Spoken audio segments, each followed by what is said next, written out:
welcome to the Curran, and this is the second Groundbreakers that we're doing here in this beautiful space. I'm not even going to make an introduction. I know why you're here. You know who he is. So, friends, welcome my friend, Mr. Jonathan Groff.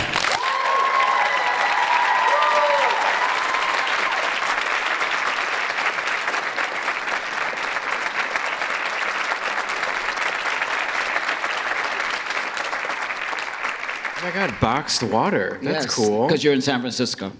Is that a thing here? Yes, you were very politically correct even about our water. Oh my God, that's so cool. I'm gonna And try welcome home.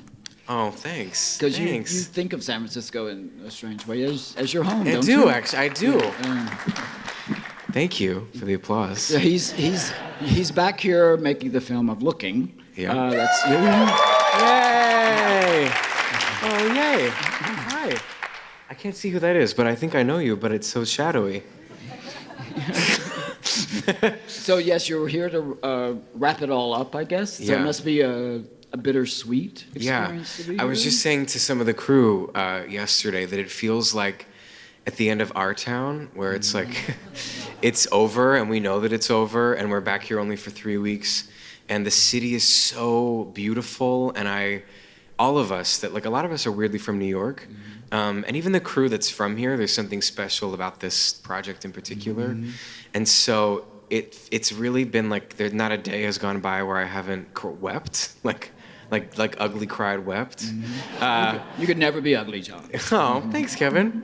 But yeah, it's been very emotional because and great, like that we get to sort of say goodbye to the city and say goodbye to the storylines and the characters, and we're grateful that we got to have that experience to come back. Yeah, I moved here about 2.5 years ago and conflated with your coming here to film Looking at first. Yeah. And you were having sort of a different experience than I was having. I was having a hard time with it, thinking, do I really like it? And you were really trying to convince me, this is the most beautiful, this is the greatest place in the world. You really have to, well, after you see Tales of the City, it's like, I mean, Right. which you're in. Right. Yes, but this is not about me, this is about you. Right, okay. I guess like we also like have a very like romanticized experience with San Francisco, because to be here working and we shoot almost all of it on location with the exception of my character's apartment. Everything else is completely like on the streets and in the restaurants and in the bars and stuff. And so, and everyone in San Francisco has been so nice. Like the people on the street, every now and then you get like a fuck you when someone's riding by on a bike and we're shooting, but everyone's been so great and supportive. And even like today, Danny Glicker and I were walking around the Castro getting breakfast and getting the new Phil's, by the way, is on Castro Street, which is new. When did that happen? I don't know. It happened sometime between you don't drink Phil's? I'm a North Beach guy. So, Oh, interesting. I'm hardly ever in that part of town. I used to always do my laundry at the Sit and Spin that's like in the Castro. Do you know where that is, the Sit and Spin? Yeah. Every Sunday last year, I would go to the Sit and Spin, and the Phil's used to be connected to the Sit and Spin, right? Yeah. And so I would go to the Sit and Spin, and I would get Phil's, and I would learn my lines for the week while sitting at the Sit and Spin. But now I was like, well, fuck. It was like Sunday, and I walked to this with my giant thing of laundry, and I was like, well, now I have to go to the Phil's around. So it's slightly more complicated, but it's nice in the interior. This has become too San Francisco-centric now. I mean, I don't even know what you're talking about. Very insidery. You're like, why didn't I even go to Phil's? The Tesora, that's one of the things about Looking is, there are some people who don't like Looking. Yeah. Who haven't liked Looking. How have you dealt with? I know exactly. I like Thank you for Looking. the booze. I don't understand the criticism of saying, well, I don't see myself in it. I don't want to see a HBO series about a 59-year-old gay man in San Francisco who doesn't have sex. That's me. I don't want to see that. I'd rather see the one about you. Right. You have a lot of sex in Looking. A lot of sex. Yes, you were just saying that, you're just filmed a very risque scene. Right? There was some rimming, yeah.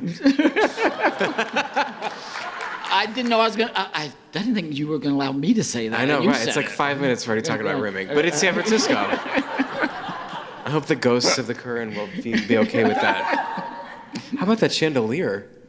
I'm not changing the subject. No, there was rimming, and yeah, Wednesday we actually shot. I don't want to say like who it was with or what the like, what you know what was happening, Right. Mm-hmm. but it was a very. It's the most intense sex scene I've ever shot. It was really like, it was pretty intense. But it's interesting to me. You're an out gay man, and you've done it with a lot of grace and a lot of ease, which I think speaks to your talent too. I think you're a very graceful, easy guy with the way you act, the way you sing. There's a lot of grace about you, John. Thank you. Thank you. Why I love you as a friend. Thank you. But do you ever think, well, because I'm an out gay man, you should pull back a bit on the gay sex scenes? No.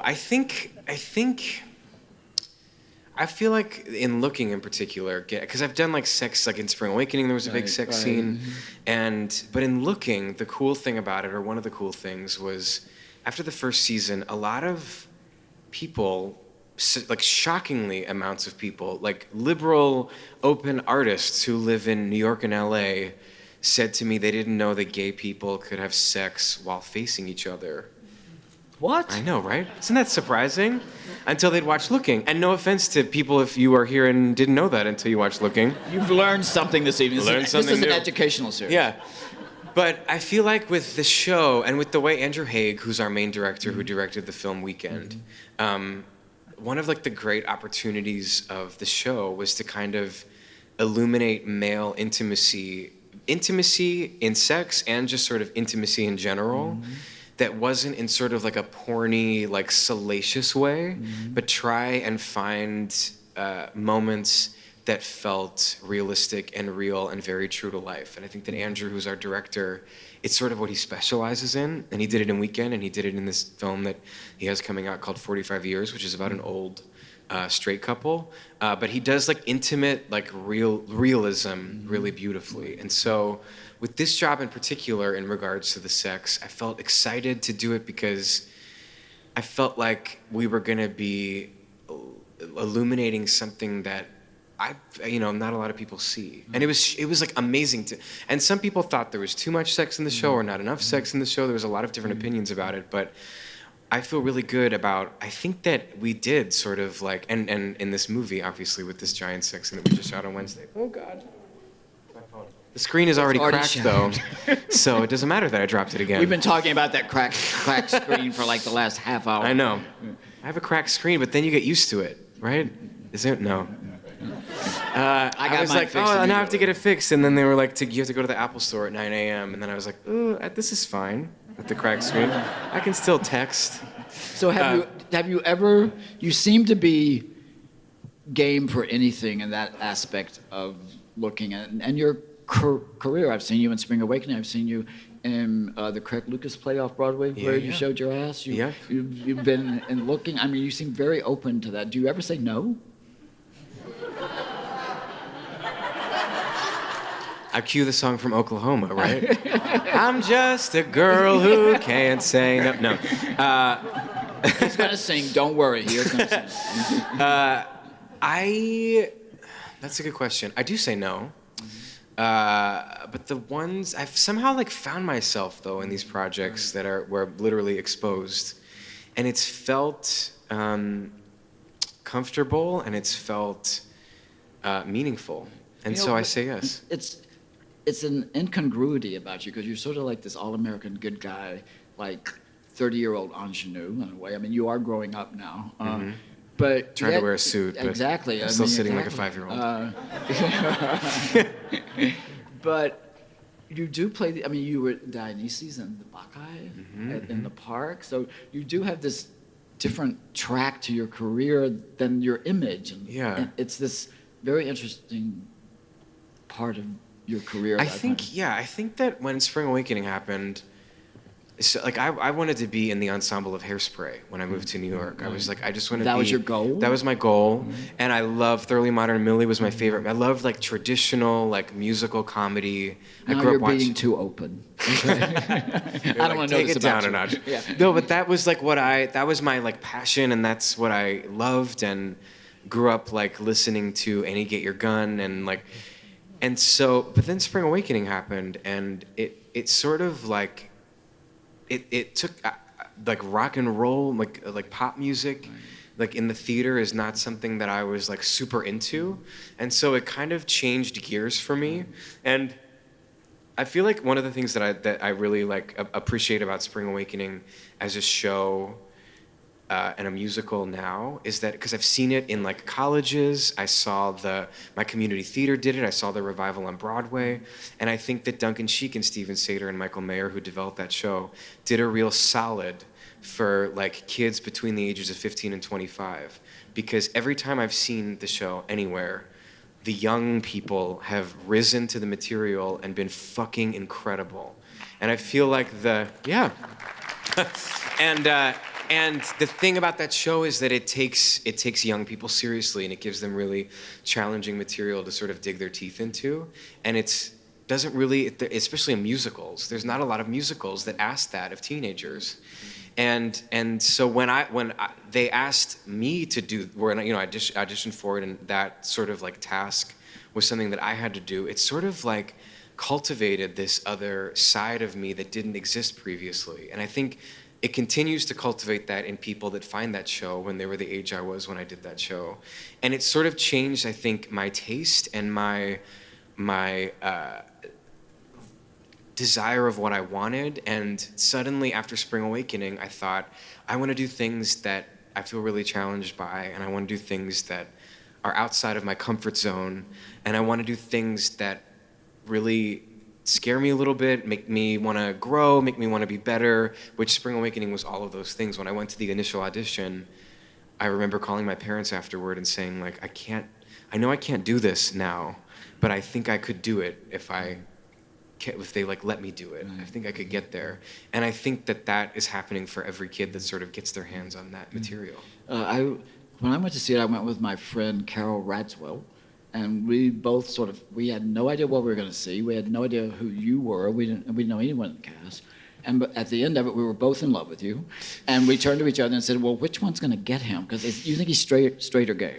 And at that point, you weren't out. No. Right? At all. I mean, you were deep in the closet. Yeah. Hardcore. Hardcore, yeah. Hardcore closeted. Right. Yeah. It's a turn on for some people. Right, yeah. But since then, you've come out of the closet. And, does it bother you sometimes because you are an out gay person that it's expected of you to be a spokesman? Can't you just be out without being a spokesman? Because it's sort of, once you're famous and out, you have to play a role. Talk about it. Right. Like tonight. Yeah. This is so annoying. I feel so annoyed now. It doesn't bother me. And I think, when I was during Spring Awakening, I had a boyfriend who was my roommate. And it was like 2 bedrooms. I had like one bedroom we obviously never used, but like when my family or people came over, it was like, that's my bedroom that is weirdly like very perfectly made and is like kind of dusty. But, and I think people like in Spring Awakening, they knew what was going on, but never, not even Leah, like we never like talked about it. I was completely in the closet, and I was very like compartmentalized, and I was only gay in like those 4 walls of the apartment with my boyfriend at the time. And when I left, but in Spring Awakening, I was sort of playing this character that didn't let the world define him and was kind of rebellious and uber sexual and very confident, and it was the opposite of who I was. And when I left the show, I went to Italy on vacation by myself. My boyfriend, who was my roommate, was like doing another show somewhere like out of town, and so I went by myself to Italy for 2 weeks. And I I kept a journal every day during Spring Awakening, because I was like, I never want to forget a moment, and I want to remember after every show what happens, and I want to like be a better actor and want to journal about acting. And so I did that. And I never journaled about my personal life, ever. You were that deep in the closet. You wouldn't even write. You wouldn't even write to because what if yourself somebody read about it? Yeah, I was like, what if somebody reads this? I don't want anyone to ever know. And so but I journaled freely about acting. But then when I went to Italy, I brought my journal, and I was seeing all this artwork, and I was in Florence, and I went to go see the David, and I like burst into tears, like while I was like walking down to see the David, and like all of the way they've set it up with like the sculptures that are unfinished for like people that like it's like these unfinished sculptures, and then you get to the David, and it's like this most beautiful like thing, and I just like burst into tears, and I'm journaling the next day, and I'm just start journaling, and I say like, I can't believe I haven't like journaled about Cody, and that was the first time I'd ever written his name, and then I had this like revelation about I have to come out, I'm not in love with him anymore. I have to move out of this apartment. And so then after that, I came out to my family and my friends and got my own place, and like everything was different. And so this is the long answer to your question. And so I feel like it was such it feels so, and everyone that was closeted at one point, I'm sure can relate. It's like once you're out of the closet, you didn't realize how suffocated you were while you were in it. It's like once I was out, I was like, it was like I didn't know I was holding my breath for all those years, but I was. And so now getting to like be out and talk about it is actually liberating. And I had another revelatory moment when I was like the grand marshal of one of the grand marshals of the Gay Pride Parade in New York last year. And when I came out to my mom, I was like, I'm gay, but I'm not gonna like lead a parade or anything. Because I wasn't like, I just wasn't, I was like, okay, I'm gay. I'm gay. I can say it, I'm gay.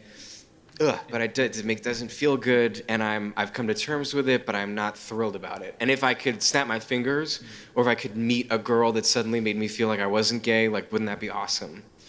But I'm gay, and that's how I sort of like felt for after I came out in the beginning. It wasn't like a sudden shift into like now I'm out and proud. I didn't feel proud, and then they asked me to do the Grand Marshal of the Gay Pride Parade, and I even when they asked me, I was like. This like memory of being like I'm not going to be in a parade. I was like, okay, yeah, I'll be the yeah, sure, I'll do it. Yeah, I'll do it. Yeah, of course. And it was sort of this process. And I got to the parade, and I was like, just like so moved and blown away by the environment and by the importance of expressing yourself and the power of it, and seeing the whole parade route and seeing people along in the parade and watching the parade and the sort of like joyfulness and celebration of it. And I felt like I am proud to be gay. I really feel like I'm so happy to be at the front of this parade. And so when it comes up in interviews and stuff, it's like, it feels, I don't get sick of it because it feels good, and it feels liberating to talk about it. One of the things that I love that I found on the internet with you is the Times video of your singing from Annie Get Your Gun. Yeah. I Got Lost in His Arms. And there was no need for you to change the pronoun. You just very honestly and naturally sang, I got lost in his arms. Yeah. And it was beautiful. Yeah. And he's going to sing that for us right now. Good segue. That's Billy Philadelphia, everybody. Billy Philadelphia. I also, just to like set it up, Annie Get Your Gun was the first show I saw when I was in 4th grade. The high school production was like the high school did Annie Get Your Gun, and it was the first time I'd seen a play where I was like, oh my God. It was intermission, and I thought it was over, and they told me that there was more, and I couldn't believe that there would be more of the play because it was so good. And I got the record, so this is like kind of a throwback moment, even though there were like CDs back in my childhood. I got the record because there wasn't like a CD at that time of the Ethel Merman version that I could get my hands on. And so there was like a record at the library, and my parents had a record player that was also attached to like a cassette player. Remember those? It's like very like late 80s, like 90s thing. And I put the record on, and I like recorded the record onto a cassette tape. and I would play it in my like headphones and my like Walkman. Like, you were in 4th grade? When I was in 4th grade, yeah. While I played video games, I would listen to Ethel Merman, Any Get Your Gun. And I think I just fell in love with you a little more. I was like playing video games and I was like listening to that, and I just like love this musical so much. And then when I was developing this like a little cabaret, I was like, God, I'd love to sing something from Any Get Your Gun. And this song is such a phenomenal song, and it's such a simple song, but it also was like singing it as a man and as a gay man. It's sort of like was revelatory to me because it felt like a great explanation of what it means to be gay and what like sort of, well, you'll see, I'll sing it.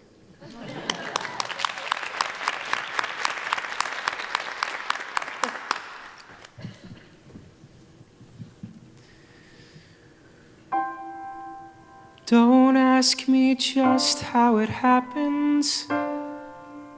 I wish I knew. I can't believe that it happened, and still it's true. I got lost in his arms, and I had to stay. It was dark in his arms, and I lost my way. From the dark came a voice, and it seemed to say, there you go, there you go. How I felt as I fell, I just can't recall. But his arms held me fast, and it broke the fall. And I said to my heart, as it foolishly kept jumping all around, I got lost. But look what I found.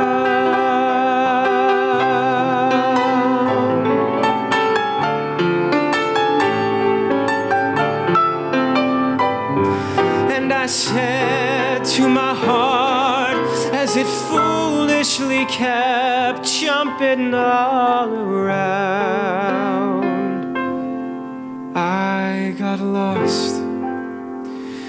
But look what I found.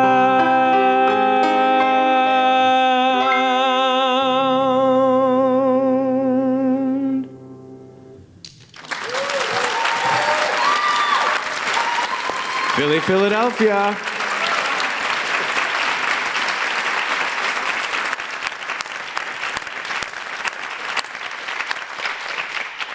Well, you do know that Ethel Merman sang on this stage. She was in Gypsy here. Oh shit, I didn't know that. So now you've sung on the same stage as Ethel Merman. Oh my God. Come full circle. Wow, that's amazing. I bet she wasn't mic'd though. Maybe not. But she was in that dressing room that you were just in. That's so cool. Yeah, I so love you've that. come full circle. Well, I did a tour right after high school of The Sound of Music. It was like a non-union tour, and we played every small city, like right outside of a big city. And but a lot of these like old, amazing theaters in these kind of like rundown, smaller downtown areas. And I was so obsessed with like taking pictures of like people that had signed the wall. And I was really obsessed with Sutton Foster at the time. Yeah. Your legs just went up a little bit when you said something. And I'm wearing these tap shoes so that I can know. Can you imagine? And she did a tour of the Will Rogers Follies, and I was like determined to be like find one of the when she was my age. She was like 17 or 18 when she did that, And I was obsessed with the lore of her and her like life. And so I would go into every theater and be like, was Will Rogers Follies here? Could I go to... And I took like all these pictures I took with a disposable camera, I took like 5 pictures of the same autograph of Sutton Foster in like Detroit somewhere. Where I was like, oh my God, it's her signature. I can't believe it. She played... And went on stage and I was like, this was the air that Sutton breathed when she was in the... And so I love that stuff. So Ethel Merman, I mean, that's... There is no doubt that you're gay. Right? No, what no a doubt. relief. No doubt. God, if I was closet, it would be so... I do want to play that character of like we joke about it on set of like the guy who like he's like obviously gay, but he's not gay. It's sort of like Nathan Lane played that character on Sex and the City, didn't he? Where it's like he's like somebody's boyfriend, somebody's like husband, and he's like, I love pussy, it's so great. And you're like, what? I think that would be a really funny character. See, that could be the pull quote. That's how people are misquoted. Jonathan Groff said, and they'll have you say that. Yes, exactly. But you were just singing at some friends of mine were there, and they told me about it. You were just singing for Hillary Clinton. Yeah. You sang Hair or I Got I sang Life? Hair. Yeah, Right. I sang I Got Life for like a fundraiser for her in New York. That was so awesome. Yeah. Right. Anna Wintour is obsessed with theater. I know, yeah. Yeah, and she, we did Hair. I did Hair in the Park like, I don't know, 6 years ago or 7 years ago, and she was obsessed with it. And we like did a photo shoot in Vogue, and I had no idea until that moment that she was like super obsessed with theater, which I loved. That like Anna Wintour. She's at every opening night with Michael Kors. Yeah, exactly, yeah. And so she was sort of hosting this event to raise money for Hillary, and she asked me to sing. It was at Vera Wang's. It was at her, yeah. This is a very New York centric. I know, thing very now, New right? York. So- It was like you like paid money for Hillary, and you came to this event, and it was so cool. But you're sort of friendly with Bea, her daughter. Didn't you tell me? Yeah, with Anna's daughter. Like she tries to matchmake you sometimes, right? She hasn't yet. You told me about some guy she tried to like match you up. Some guy that owned that restaurant. Yeah. We didn't go on a date or anything. Okay, Yeah. all right. I didn't think. But I yeah, made that up. we like, speaking of matchmaking, Kevin is single. No, we're not going there. So is John. Yeah. Okay. So this is like Okay, for yeah. both of us, we're gonna play like, Yeah, but you've met a lot of dating people game. at Hamilton. yeah.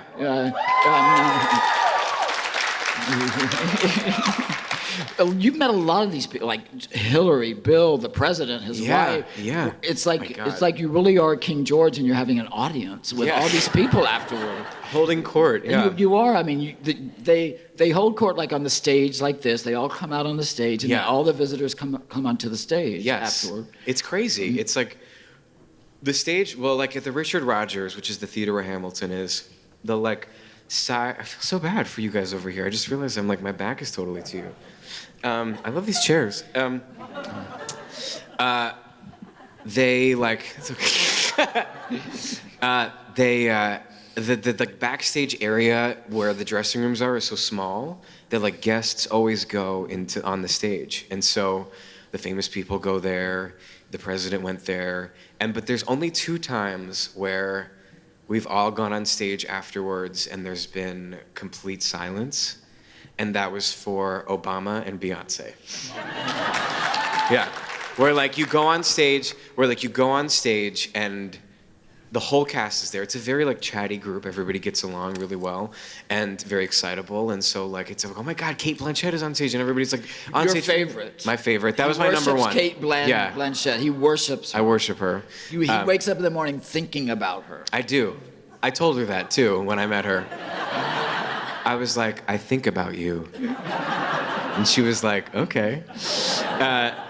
But when Obama came back at intermission because he couldn't come back afterwards because the people, Les Mis is right next door and Finding Neverland is across the street, and all of 46th Street was closed down when Obama was there. The Secret Service showed up at 5 o'clock in the morning to case the whole theater, and we had to show up 2 hours early. Everybody got an email that was seeing that show the night before. You have to show up like it's airport security for that performance.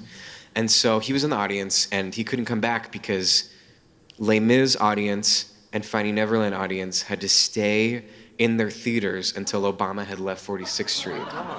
Yeah. So they were like, Obama can't come back after because we're holding up the whole street. So we thought we wouldn't be able to meet him, but then right at the beginning of the show, they were like, Obama's coming back at intermission.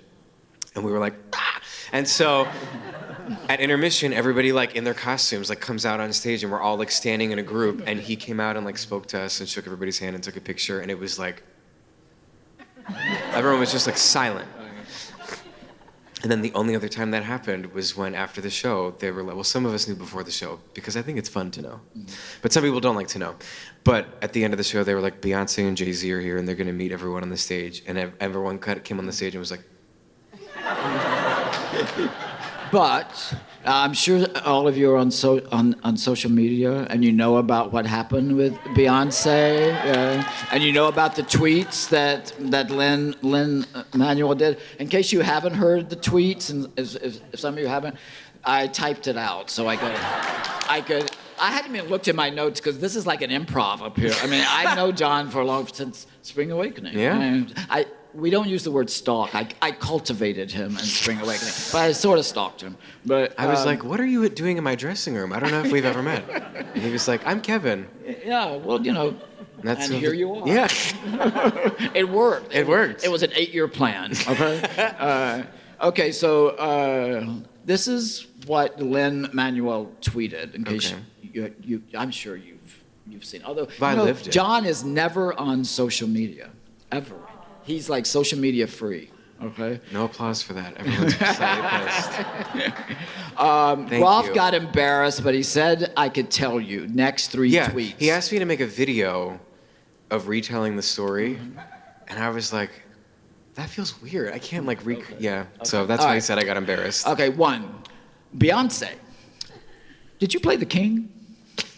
Groff sauce. Yes. Beyonce, I'm stealing your walk. I love your walk. Groff sauce. Beyonce, when you turned away still facing the audience, Beyonce demonstrates flawlessly. Beyonce, you were your own turntable. I loved it. And in Groff Sauce's own words, Oh.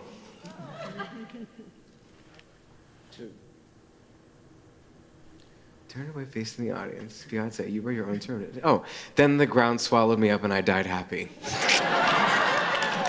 And a tomb appeared and it said cause of death, Beyonce.